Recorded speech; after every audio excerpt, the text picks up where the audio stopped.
Welcome back, folks, to the WP-Tonic show. This week in WordPress and SaaS, we got a really great guest. I've been following her YouTube and everything that she puts online. She's a lady. She's a person with great experience where it comes to product positioning. Well, I think she's the expert on that. We've got April Dunford with us.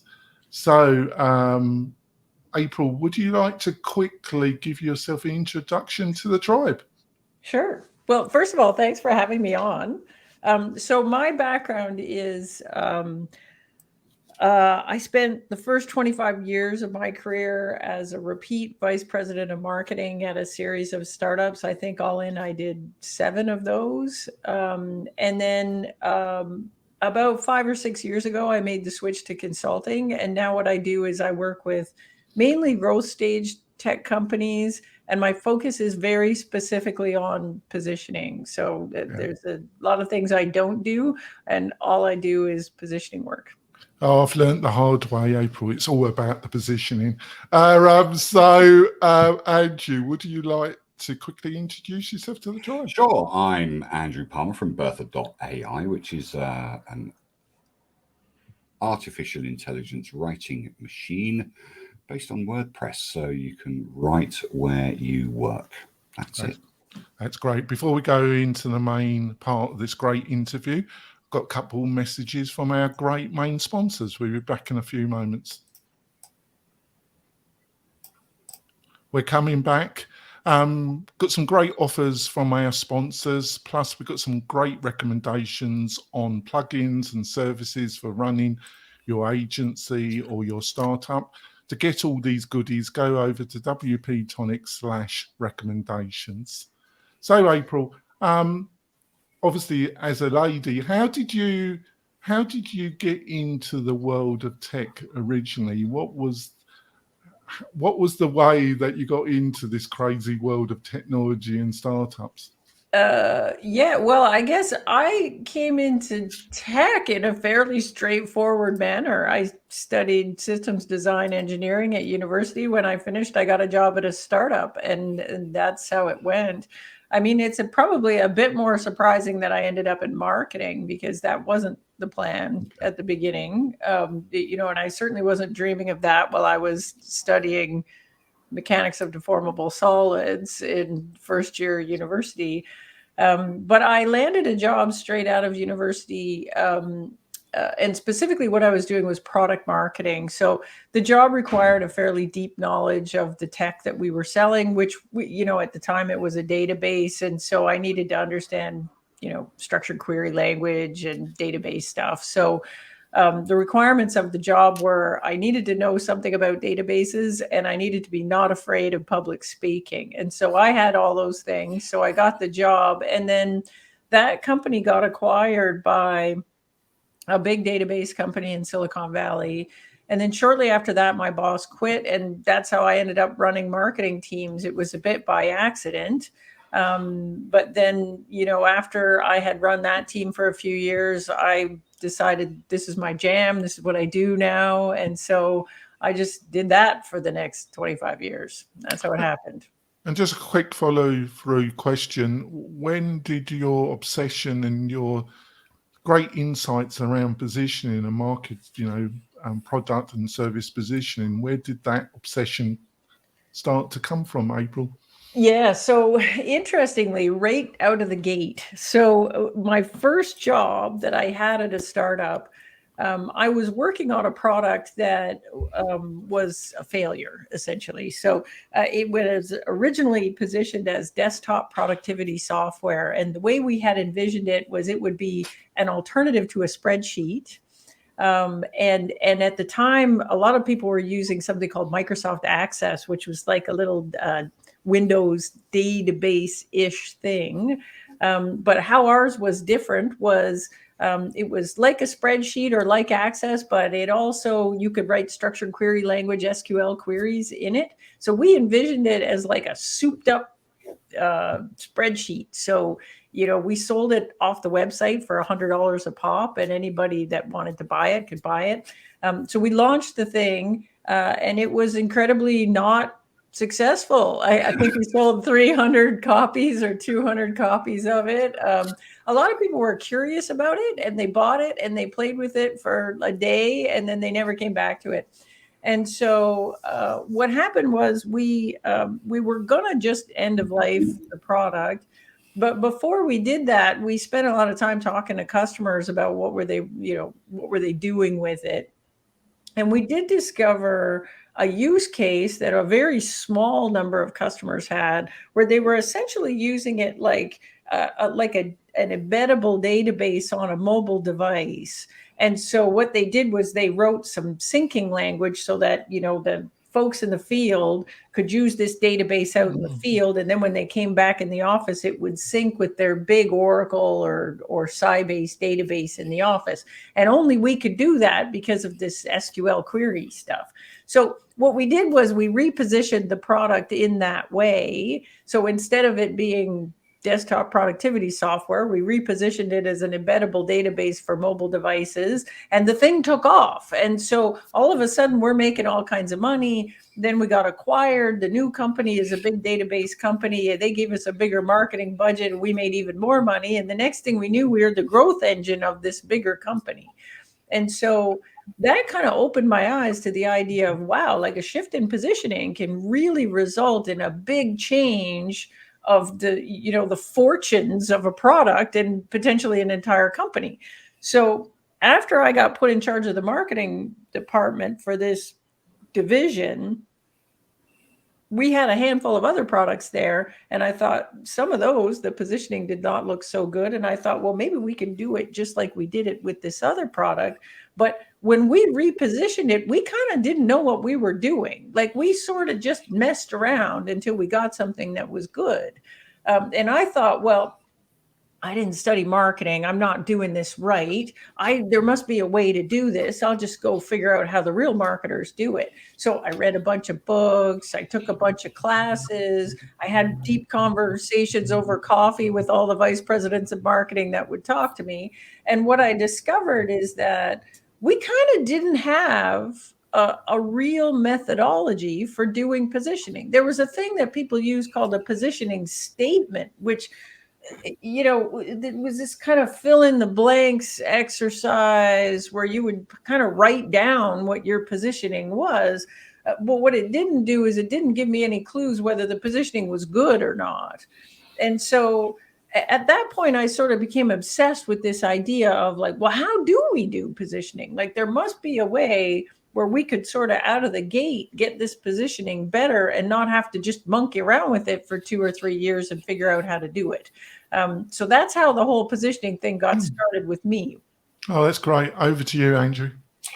Well, I think what it is positioning, the tips that you've already given, you've probably answered the third question or the second question that we were going to ask anyway, but the tips that you've given are almost reverse engineering your positioning by throwing a product out there, finding out that people are using only one aspect of it, or, Right. or change the way that you thought they were going to use it. And then, you've managed to pivot and say, right, this is actually a location-based mobile device thing that you can go back and write to your SAP or your Oracle DB and do whatever. But it's still about getting the avatar right. It's still about getting the customer requirements right. And it's so when you launch a product, do you actually think, you know what, we can launch this and then find out what the positioning is all about? Well, I think you can do it, but you're going to have to rely on a good dollop of luck if that's the way you're doing it. So I think sometimes you get lucky and it works out. Most of the time, I think this is what happens. I think that what you have at the beginning is what I would call a positioning thesis. So if you've gone out and you've done good customer discovery before you've built your product, you've got a thesis, and whether you're conscious of that or not. And a lot of companies, I think, aren't doing this on purpose, and they maybe aren't conscious of the thesis. But what the thesis says is look, here's who I think we compete with. This is the capabilities we have that the competitor doesn't have. This is the value only my product can deliver. These are the kind of people that are going to love that. So they're my best fit customer. And this is the market we're going to win. Now, what typically happens is we get the thing out there, and the thesis, if we've done our homework well, the thesis isn't completely wrong, but it's often wrong enough, like a little bit wrong. And so later what we have to do is we have to take a step back. Once we've had a first wave of customers, take a step back and say, like, what proved to be correct about our thesis and what didn't, and how can we tighten the positioning up?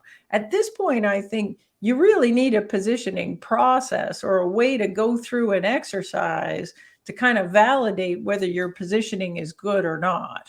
And so a lot of my work is really focused on that. If you think the positioning could be better, how do we actually improve it? Like, what's the methodology we should use to get to some better positioning? And I think you're right, actually. You know, in the WordPress world and the tech world that we're involved in here, there's a lot of plugins, there's a lot of extensions, there's a lot of themes and designs out there, and people they kind of think, okay, this is a good idea, and they don't test that market, they don't test the product, or even have any kind of idea who's going to use it. They just think that, you know, it's similar to another product and things like that. You know, similarly, right, with learning management systems, you know, there's many learning management systems out there. So many. But what is best for your particular use case? And I think that if we all examined that first and did that thesis, you've given me a great idea here for me to progress on what I'm doing. If we did that thesis, we would have a better idea, one, about pricing, two, about positioning that pricing, and who really would want to use our product. So that's great. Over to you, John. It's great. Great. Yeah. So you talked about pivoting, and I listened to all your YouTube interviews, and I think you talk about there was one kind of product, and you went to see a VC, and the VC said they were using it, and you realized that was the pivot you had to do. I wish I could remember some more, but I've got a memory like a sieve, April, unfortunately. So got any insights about pivoting? Because, you know, when should you just, you know, a lot of people give up too early, but on the other hand, you got to know when you're flogging a dead horse, to use the metaphor. Right. Any insight about when you make that decision? Well, you know, again, I think sometimes it's hard to tell. Like people will say, like, for a while in startups, there was people tried to have a metric on this. And so they would say, look, you've got product market fit. If you do this survey and you ask all the customers you've got, how disappointed would you be if this thing went away? And if more than a certain percentage of the people said, oh, I would be very, very disappointed, well, then at that point you say you have product market fit. Now, I have a big problem with this, because if I take the first example that I told you about, where we thought we were an embeddable database for mobile devices, if I had done that survey, what I would have found is, out of 200 customers, only 6 of them liked me. And I would have canned the whole thing and said, nope, this is no good. But what was really interesting is, when I dug down into the 6 that were very happy, then we took a step back and said, well, could we just run at that? And how big is that market? And could we actually do just that? And would that be a big business? And the answer to all those questions were, yeah, actually, we could run at that, and that would be a big business. So I don't think it matters so much, you know, if there's a whole bunch of people that try your thing and they don't think it's very good. I think what matters a lot more is, are there a percentage of your customer base that is insanely happy, that loves your stuff, that thinks it's super valuable? And can I actually position around that and turn that into a business? Are there enough of those people around that would pay for this thing, that if I positioned it just as that, would that be a good thing? So that's the first thing. The second thing is, sometimes what we've got is, we've got a thing that's selling just fine and everything's good, but then the market changes. So, we've got essentially great positioning. Often this happens by accident. Like we had a good idea. We launched it in the market. Everybody loves it. The thing's selling great. We're all happy. And then what happens? Oh, we've got some copycat competitors jump into the market too. Or maybe a big competitor that wasn't in the market, all of a sudden they do an acquisition or something and they're in, and oh boy, now we got trouble. Or something terrible happens, like a global pandemic, and all of a sudden people just aren't buying things the same way they used to. And now I'm going to have to shift. And so often the question is, well, how do I know if my positioning is broken or not? Like maybe what's wrong is the market or other things. And again, I think we need to have a methodology to back up and test it. And so in my work, what I'm really focused on is, it's not a bad idea to go back and check in on the positioning, whether you think it's good or not. So we could actually just run through the exercise and say, well, whether we think it's good or not, let's just validate that. So why don't we get the team together in a room and work through, okay, well, first of all, like, what do we got to beat in order to win a deal? So what are the alternatives to what I do? And then what do we have that the alternatives don't have? That's my differentiated capabilities. And then if I go down those capabilities and one by one, and for each one say, well, so what? Why does a customer care about that stuff? What is the value that capability enables for my buyers? And then if I look for the themes of that, I should be able to come out with 2 or 3 value themes. Like, this is the differentiated value. This is what I can do for a customer that no one else can. And then you say, well, okay, I can do that. Not everybody cares about that. And who does and why? So what are the characteristics of a target customer that makes them really care about that value? Like, if I go through that exercise and then I lean back and say, well, did I just define a big market there? Or am I saying there's 5 people on the planet that actually care about that value and we're in trouble here? Sorry, Andrew, we need to go for our break. Okay, Andrew, go to break. I really must ask that question. Yeah, sure. Ask it when you come back. We're going to go for our break, folks. We'll be back in a few moments. We're coming back. And I write a great newsletter. It's based on the Friday show, the Outrageous Friday show. I write a great editorial based on the show to get this great newsletter and get my fantastic Thoughts Tribe into your inbox. How do you get that? You go to WP-Tonic/newsletter and sign up for the WP-Tonic newsletter. Over to you, Andrew. Thanks, John. It still seems to me that you're surveying clients and asking a few questions. And I had a colleague that did this before he launched a particular plugin and sent out a survey to 500 website owners and said, where's your bottlenecks on getting content in? And then based on that, the answers from there, decided to develop the product, and it's flying along there. So are you saying, position, get into a boardroom or get into a meeting with your guys, decide what you think is right, or and then go with that, and then ask questions of your customers? Are you saying that customer opinion drives you on this as well?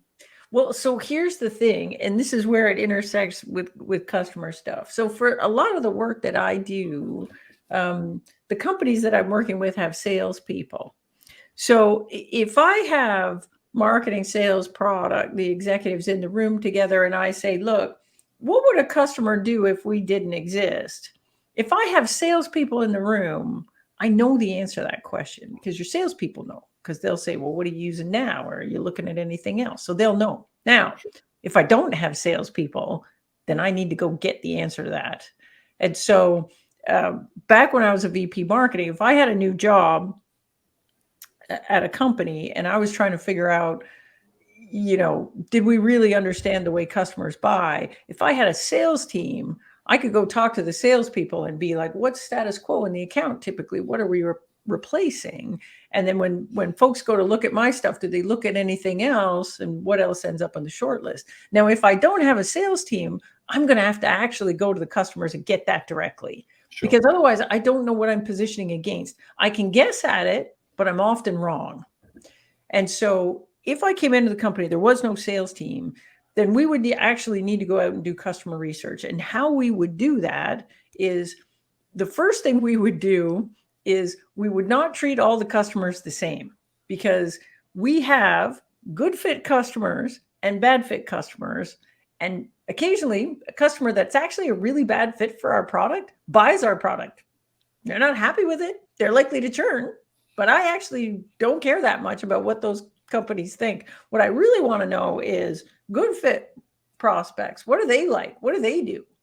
And so usually what I would do is, first thing I would do is I would take some kind of a measure of customer happiness, because if it's a bad fit customer, they tend to not be very happy. Usually I would do Net Promoter Score. It's easy to administer. It's not perfect, but it's not a bad gauge of how happy is a customer. So I'd Net Promoter Score everybody.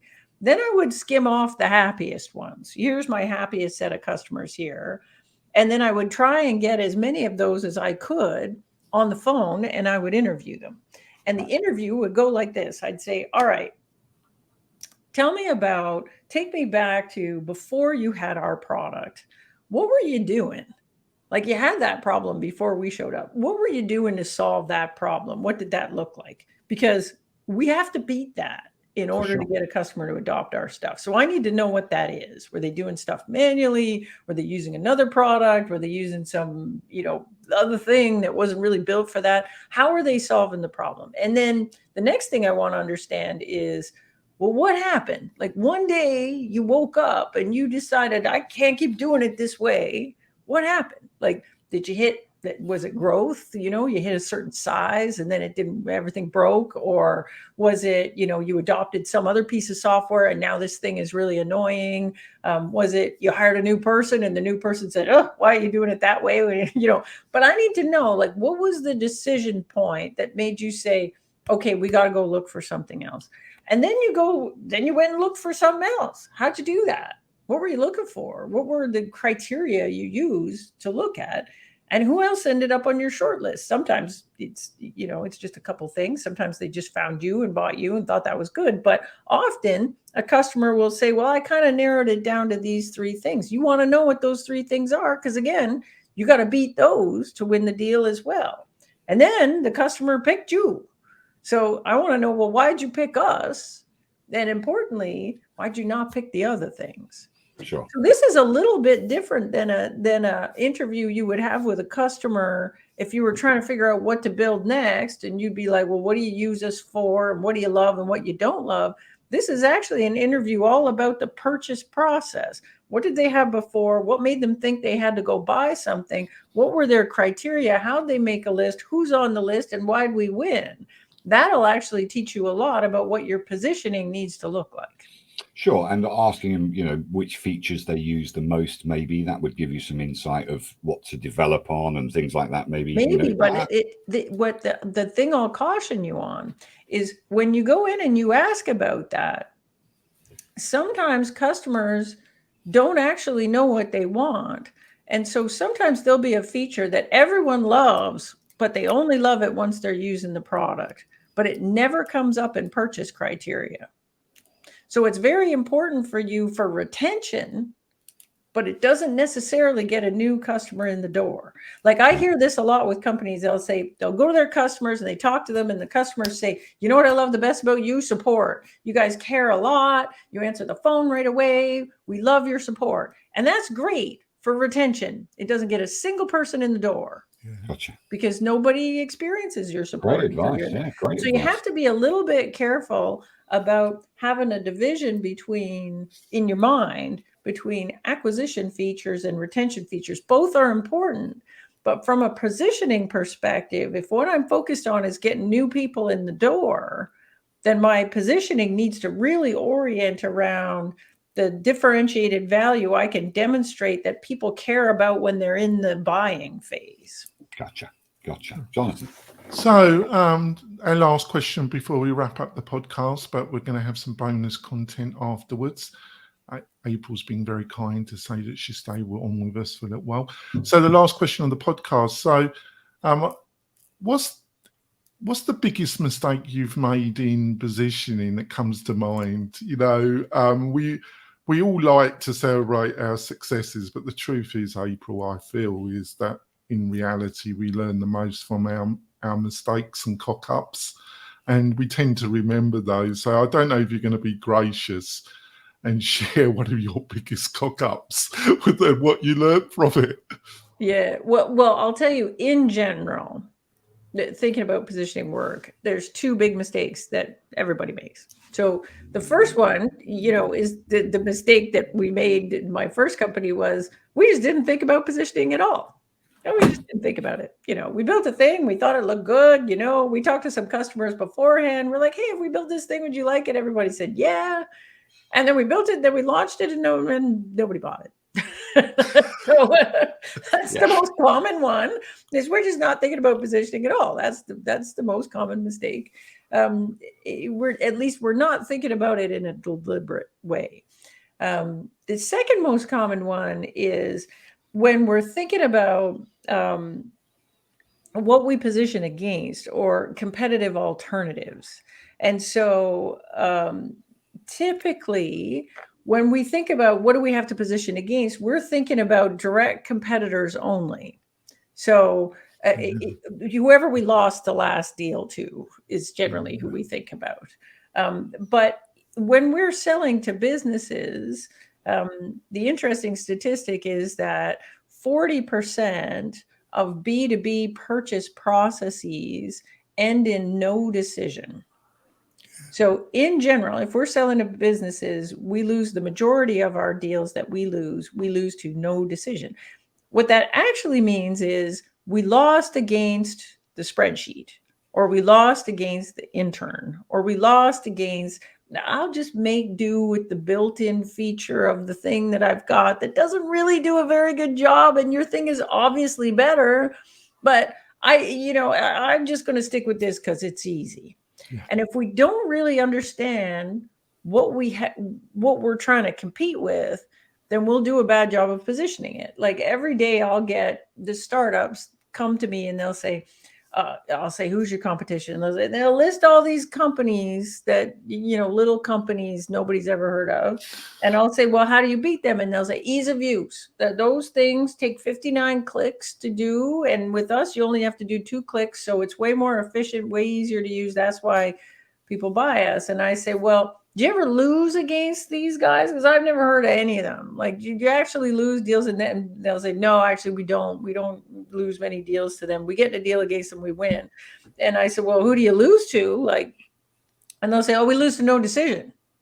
So if you lose to no decision, how are they solving the problem? And they'll say, oh, they're getting an intern to do it. Oh, getting an intern to do it. Well, if you're positioning against ease of use. When your real competition is the intern. Are you going to beat the intern on ease of use? No, of course not. The intern's super easy to use. You're like, fill in the spreadsheet, come back when you're done. Like, the intern's really easy to use. So if I don't see the intern as competition, then maybe my positioning is weak because of that. Oh, I would say that's the kind of the biggest thing. Oh, fantastic answer. I really love that. April, how can people find out more about you and your great insights and knowledge, April? Well, a couple of things. So if you just want to learn more about positioning or think about positioning, I wrote a book. It's called Obviously Awesome. And I think that's a good starting point if you just want to get some good sorry to interrupt, April. Is it on audio books? Yeah, you can. Yeah, there's an ebook. There's an audio book. You get great, because I've got a bit of dyslexia, so I tend to listen. You're not the only one. And so, there's an audio book, and you get 4 hours of my excellent Canadian accent narrating it. Love Canadians, April. Canadian. Thank you. And so that's a good place to start. Some folks from there, if they want to do a course on this stuff, I don't do a course personally, but I am working with a company called Section 4, and so I'm teaching a course with them, and that's a little bit deeper, like 2 weeks of intensive stuff. But otherwise, if you want to work with me directly, my website is aprildunford.com, and you can find out about what I do there. That's great. And Andrew, how can people find out more about your product and about you, Andrew? Well, you can go to bertha.ai and sign up for the free version, because it's all free, 1,000 words a month. It's pretty cool. And you can find me on Twitter at Arnie Palmer. Thanks, Andrew. And like I say, April's going to be staying on with us. You can watch the whole interview, the podcast part, and the bonus content by going to the WP-Tonic YouTube channel and watching it all there. We'll be back next week with another fabulous guest like April. We'll be back soon, tribe. See you soon. Bye. So, April, as you were talking, I'm a great consumer of history. I've always loved history and battles and all that stuff, April. And all battles are won before they're really even fought. In, you know, like the great battles of the Second World War, when you study them, the generals, they tended to get just over numbers of machinery and that. But of course, when the battle starts, the battle plan gets thrown out the window because you're dealing with such a dynamic, changing scenario. So how do you, because that's what you seem to be hinting in our podcast part of the show, is that you really need to do the pre-battle planning. But how do you deal with the actual mayhem of actual battle? Oh, yeah, this is a good question. So I would say that a lot of the companies that come and work with me, if the positioning is a little weak, when we get into it, it's not so much that the positioning is bad. It's that marketing positions it one way, sales positions it slightly differently. The people on the product side see it in a slightly different way. And then you've got the CEO, and maybe the CEO used to do all the selling, but doesn't do the selling now, but occasionally does some selling. And the CEO positions it a little bit differently. So we'll have this problem with alignment on positioning. Like if the company's all not aligned around it, then, it tends to start diverging. And the next thing we know, customers are confused. So I think that if you're going to do this positioning stuff and do it well, first of all, there needs to be a cross-functional team involved in doing it. And that's going to help us get consensus across marketing, sales, product, the executive team. So that's the first thing. I think you need to get everybody together to work on it. And then everybody understands where you got to when you got there, and everybody's in consensus. So now we can all go off and we're all singing the same song. I also think that you need to have somebody be kind of the steward of the positioning. So I don't think marketing gets to decide what the positioning is all on their own, but I do think that marketing is going to be in charge of taking that positioning, translating it into a story, translating it into messaging. And then marketing should own the boilerplate words and the way we describe stuff. And if they start seeing like sales is going off in a different direction, or, I noticed that the product is talking about it a little bit different way, it should be marketing's job to bring everybody back together. The last thing is that positioning is kind of a living thing, in that your product isn't static. You're constantly putting out new features of your product, but so are your competitors. So things that were differentiating at one point, few months later may not be differentiating anymore. And then you have customers and they change their minds about things, or things will happen and their priorities will shift. So I think it's also really important that you're having a regular check-in on the positioning. So when I was a VP marketing, I used to do this every 6 months. We'd get the gang together and then we'd check in and say, okay, competitive alternatives, is it still the same competition, or do we see somebody different? Differentiated capabilities. Has anybody caught up to us? Have we released anything new that's way beyond the other folks? And then does that change our differentiated value? And if the answer to all those things are no, well, then good. We all agree positioning stays the same. We're not going to change it. But if any of those things have changed, then we need to go back and relook at the positioning and give it an adjustment. So this isn't the thing where we get to just set it and forget it and hope that it works. We actually have to be kind of actively managing it in the company. And then we have to make sure that we've got a regular meeting on the schedule where we all come back and check in on it and see if it needs to get adjusted. Great. Go on, sorry. Sorry, Jonathan. How much of that is data driven? How much is from actual facts, sales, hits on the website, support reports, because you get churn because maybe a support call didn't go well or whatever of that. So, how much of the business actually needs to contribute to that repositioning call out? Yeah, so I think there are a few places where I think the data is really important. So this one where we're talking about competitors, like you'll find your product team in particular, they'll be tracking a whole bunch of competitors. And from a positioning standpoint, I actually only have to worry about competitors if I start seeing them in deals. So if my sales team says we never see those folks, we never lose to those folks, then I don't have to worry about them. I don't have to worry about positioning against them if my customers don't even know who they are. So if I've got good data on the sales side, meaning if I have sales reps and my sales reps are tracking, here's the other companies that are in the deal and here's who we lost to, and all of a sudden we start seeing somebody new show up in that data, then that's important.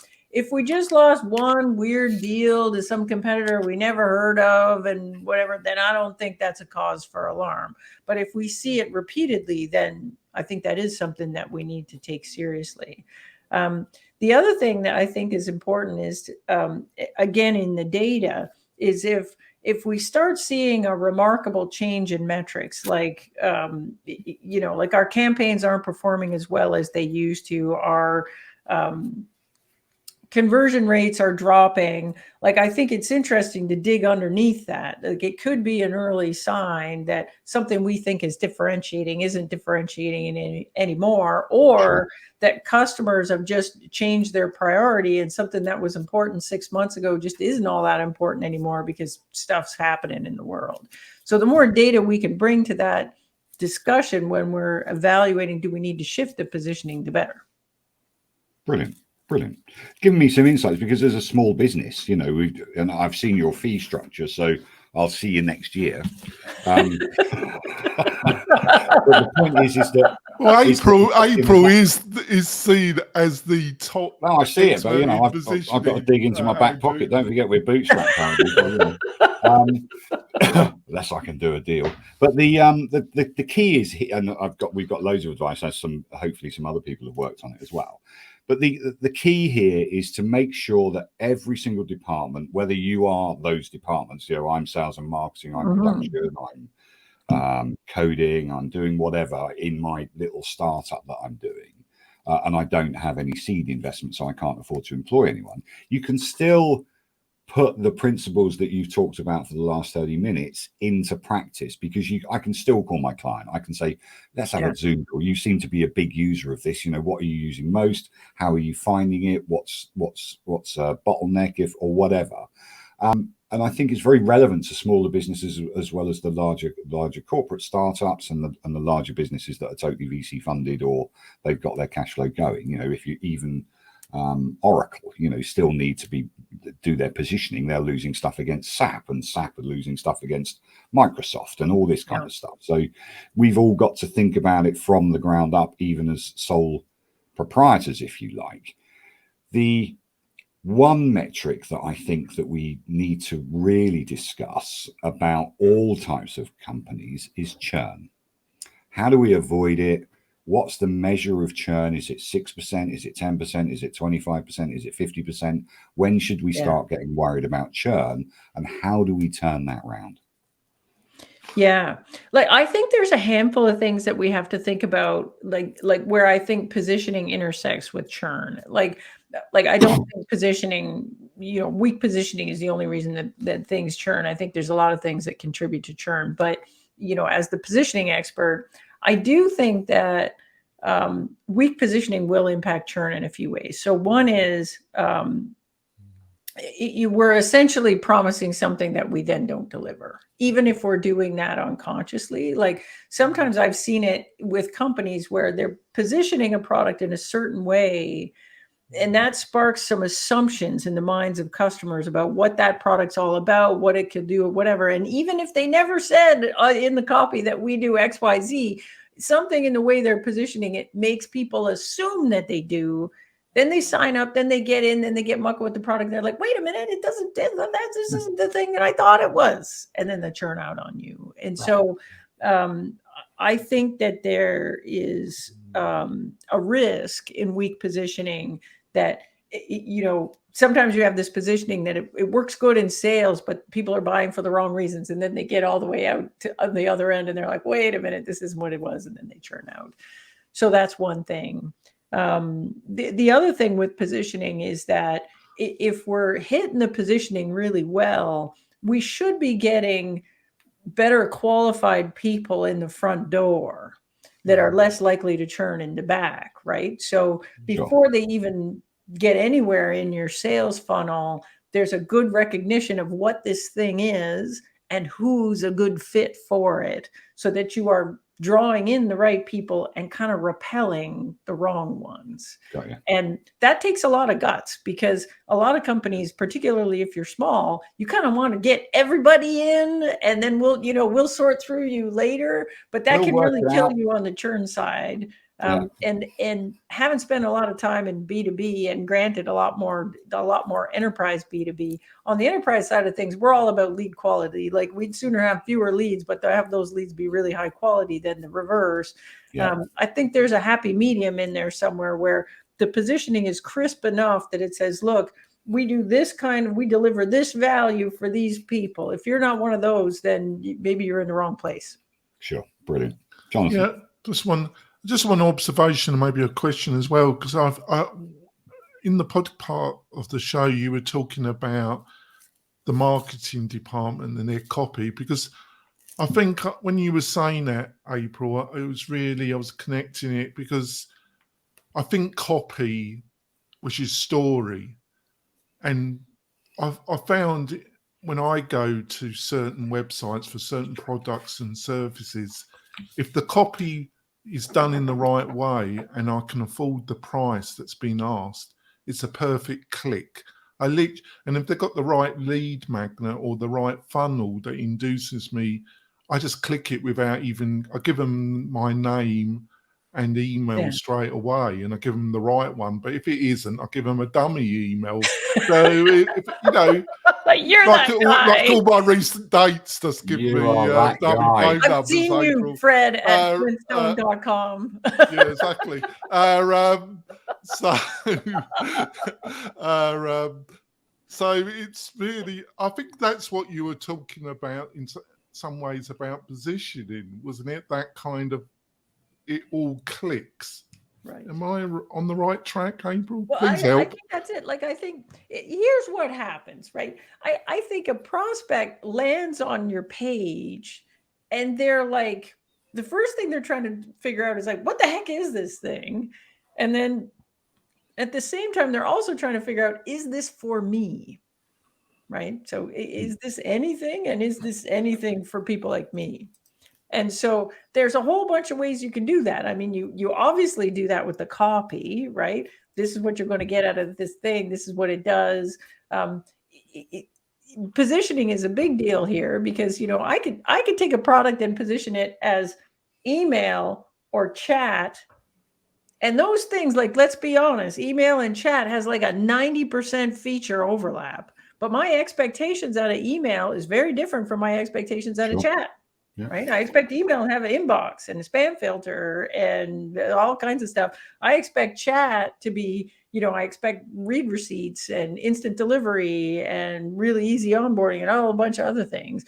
The pricing expectations on those two things are different. So the words you use in your copy, I think, are super important for people trying to orient themselves and say, what is this thing? And then there's the question of, is this for me? Like, does this sound like it's for small businesses or for big businesses? And there's lots of ways that you can signal that, right? You can signal it in the customers you choose to highlight. Like if there's customer testimonials there, are they all from big customers? Well, then I assume your thing is for big customers and not for me, because I'm a small business. I don't use the same software that Oracle does. Why is Oracle on your homepage? I might be able to figure that out by looking at pricing or looking at your customer service and things like that. Like if the higher prices are generally for bigger companies, generally come with a different expectation of what you do. So I think there's a lot of things to think about when you're designing your homepage. It's the words, it's the pictures, it's the iconography, it's the customers you choose to highlight, it's your pricing. It's a lot of stuff has to come together to kind of answer these questions. Like, what is this thing and is it for me? It's so fantastic, April. I've really enjoyed the conversation. I think you've really produced some great insights. You made me think, and I'll be buying the audio book, and I will be listening in. Great. Well, let me know what you think. Oh, that's fantastic. Hopefully you'll agree to come back on the show, because I really enjoyed the interview, April. Sure. You've been a star, and you laughed at my terrible jokes, April. So that's a good thing. We'll be back next week with a similar fantastic guests like April. We've got some amazing people coming on the show in the next couple of months. We'll see you soon, folks. Bye. Cheers. Thanks, April. Appreciate it. Bye.